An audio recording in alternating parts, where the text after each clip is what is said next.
Mga ka-SSS, may isang napakahalagang balita tungkol sa inyong pera na kailangan ninyong marinig ngayon.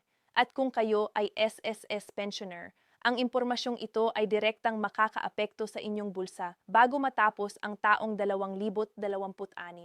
Dahil ngayong Disyembre, hindi lang ang inyong regular na buwan ng pensyon ang inaabangan, may kasama itong espesyal na dagdag na katumbas ng isang buong buwan ng pensyon. Ibig sabihin, kung ang inyong regular na pensyon ay 5,000 piso, maaari kayong tumanggap ng 10,000 piso sa iisang buwan. At mayroon pa kaming ibabahagi na may kinalaman sa isang aktibong panawagan na maaaring magpabago ng petsa ng pagbibigay. Kaya huwag kayong aalis sa video na ito hanggang sa katapusan. Dahil ang bawat detalye dito ay mahalaga para sa inyong pag-iingat at pagpaplano ng budget ngayong Kapaskuhan. At para sa mga bagong nanood, maligayang pagdating sa ating channel. I-subscribe na kayo ngayon at i-click ang notification bell para lagi kayong nakakaalam ng pinakabagong at pinakatumpak na impormasyon tungkol sa SSS at sa lahat ng benepisyo na para sa ating mga pensioner at sa kanilang mga pamilya. I-like na rin ang video na ito para makatulong sa amin na makarating sa mas maraming kababayan na nangangailangan ng ganitong impormasyon. Sige, simulan na nating talakayin ang lahat. Una sa lahat, pag-usapan natin ang pinagmulan ng tradisyong ito para lubos na maunawaan kung gaano ito kahalaga at kung bakit ito ay isang benepisyo na nararapat pahalagahan ng bawat SSS pensioner sa buong bansa. Ang SSS ikalabintatlong month pension ay hindi isang bagong programa. Hindi ito isang pangako na baka maisagawa o hindi. Ito ay isang tradisyon na nagsimula pa noong taong 1988. Ibig sabihin, 38 taon na itong ipinapatupad ng walang palya sa bawat taon ng walang putol. Sa loob ng mahigit 3 dekada, bawat kwalipikadong SSS pensioner ay nakatanggap ng espesyal na bonus na ito tuwing panahon ng pamamahagi. Ito ay isang pangako ng SSS sa kanilang mga miyembro na lumago sa isang matatag na tradisyon. At ang katotohanang ito ay nagbibigay ng kumpiyansa sa bawat pensioner na ang kanilang espesyal na dagdag pensyon ay darating, tulad ng dati, tulad ng palagi. Ngayon, pag-usapan natin ang pinakapraktikal na bahagi na gusto ng lahat na malaman, kailan eksaktong darating ang pera. Ayon sa umiiral na circular ng SSS mula pa noong taong 2022, ang pagbibigay ng ikalabintatlong month pension para sa 2026 ay nahahati sa dalawang pangkat batay sa tinatawag na date of contingency. Ang date of contingency ay ang petsa kung kailan opisyal na nagsimula ang inyong benepisyo. Ito ay maaaring ang petsa ng inyong pagretiro, ang petsa ng inyong pagka-aprubahan bilang disability pensioner o ang petsa ng pagkamatay ng miyembro para sa mga survivor pensioners. Ang date of contingency na ito ang nagtatakda kung saang pangkat kayo kabilang at kung kailan eksaktong ilalabas ang inyong ikalabintatlong month pension ngayong Disyembre. Para sa unang pangkat, ang mga pensioner na ang date of contingency ay nahuhulog sa pagitan ng 1 at 15 ng buwan. Ang naka-schedule na petsa ng pamamahagi ay ang 1 ng Disyembre. Ngayon, narito ang isang mahalagang detalye na kailangan ninyong malaman tungkol sa sistema ng pagbibigay. Kung ang 1 ng Disyembre ay matapat sa isang holiday o sa katapusan ng linggo, ibig sabihin, sa Sabado o Linggo, ang pagbibigay ay hindi ipinagpapaliban sa susunod na araw ng trabaho. Sa halip, ito ay iniaatras sa pinakahuling araw ng trabaho bago ang naturang petsa. Kaya kung ang Disyembre 1 ay isang holiday, ang pera ay ilalabas sa huling araw ng trabaho bago ang Disyembre 1, hindi pagkatapos, kundi bago. Ito ay isang patakaran na ginawa para mabigyan ng pondo ang mga pensioner ng mas maaga, hindi mas huli. Para naman sa ikalawang pangkat, ang mga pensioner na ang date of contingency ay nahuhulog sa pagitan ng ikalabing-anim at sa huling araw ng buwan, ang naka-schedule na petsa ng pamamahagi ay ang ika-4 ng Disyembre. Kasama rin sa pangkat na ito ang isang espesyal na grupo ng mga pensioner na maaaring nagtataka kung kasama pa rin sila sa ikalabintatlong month pension. At iyon ay ang mga pensioner na nag-avail ng lump sum o ang mga nag-advance ng 18 buwang pensyon. Ang sagot ay malinaw at maganda. Oo, kasama pa rin sila. Ang dahilan nito ay simple at makatarungan. Ang advanced pension na natanggap ng mga pensioner na nag-lump sum o nag-18 months advance ay ang kanilang regular na buwanang pensyon na inabante. Ang ika-13 month pension ay isang hiwalay na benepisyo na hindi kasama sa advance na halaga. Kaya kahit na na-advance na ang inyong regular na pension, ang inyong ika-13 month bonus ay isang natatanging benepisyo na nararapat pa rin sa inyo at ilalabas sa ika-4 ng Disyembre. At katulad ng unang pangkat, kung ang Disyembre 4 ay matapat sa holiday o katapusan ng linggo, ito rin ay iniaatras sa pinakahuling araw ng trabaho ng ahensya bago ang naturang petsa. Ngayon, pag-usapan natin ang isang bagay na maaaring nakakaapekto sa petsa ng pagbibigay ng inyong ika-13 month pension ngayong taon, at ito ay ang aktibong panawagan na kasalukuyang isinasagawa para sa lahat ng mga pensioner.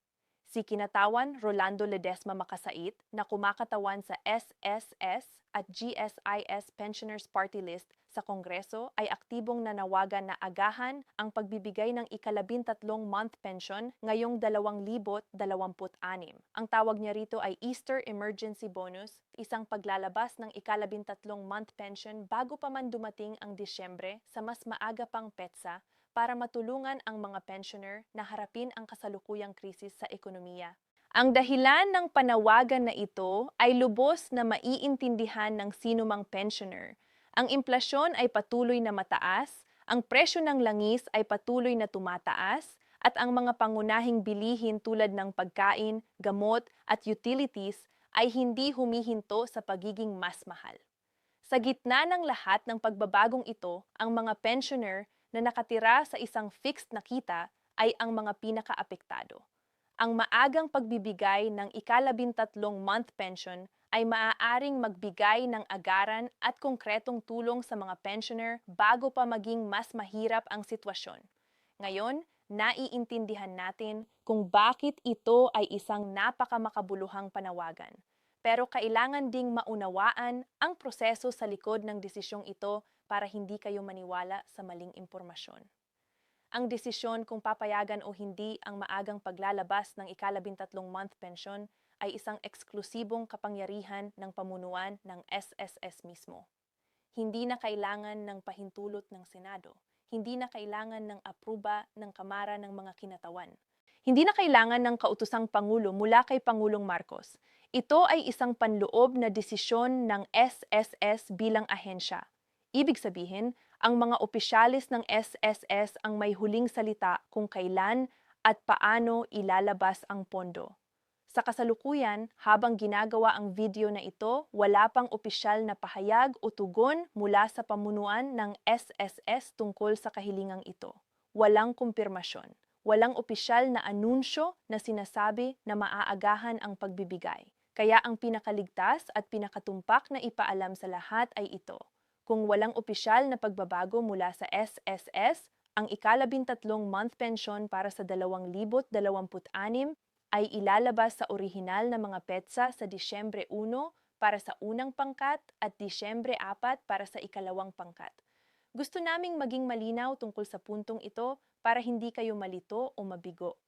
Sa mundo ng social media ngayon, laging may mga post na kumakalat na nagsasabing maaagahan na ang ika-13 month pension o aprobado na ang early release kahit wala pang opisyal na kumpirmasyon. Huwag basta maniwala sa mga ganitong post nang hindi muna ninyo chine-check ang opisyal na website ng SSS o ang mga verified na opisyal na social media accounts ng SSS. Ang tamang saloobin ngayon ay ito. Abangan ang opisyal na anunsyo at kung walang pagbabago, ihanda ang inyong budget batay sa orihinal na schedule na Disyembre 1 at Disyembre 4. Ngayon, pag-usapan natin ang pinakamasayang bahagi ng buong paksa na ito, kung magkano ang matatanggap ng bawat pensioner sa buwan ng pagbibigay ng ika-13 month pension. Ang halaga ng ika-13 month pension ay katumbas ng isang buong buwan ng pensyon, ang eksaktong halagang natanggap ninyo sa inyong pinakabagong buwan ng regular na pensyon kasama na ang lahat ng increase at adjustment. Ibig sabihin nito, sa buwan ng Disyembre 2026, ang mga pensioner ay matatanggap ng dobleng halaga kumpara sa isang ordinaryong buwan. Para maging mas concrete, gamitin natin ang ilang halimbawa. Kung ang inyong regular na buwanang pensyon ngayon, pagkatapos ng lahat ng increase, ay 3,000 piso, ang inyong kabuuang matatanggap sa Disyembre ay 6,000 piso. 3,000 para sa regular na pensyon at 3,000 pa para sa ika-13 month bonus. Kung ang inyong pensyon ay 5,000 piso, ang inyong Disyembre ay magiging 10,000 pisong buwan. Kung ang inyong pensyon ay 10,000 piso, matatanggap ninyo ang 20,000 piso sa isang buwan. Para sa mga pensioner na matagal nang nakatanggap ng pensyon, alam na ninyo kung gaano kalaking pagbabago ang naidudulot ng dagdag na isang buwanang pensyon sa inyong budget.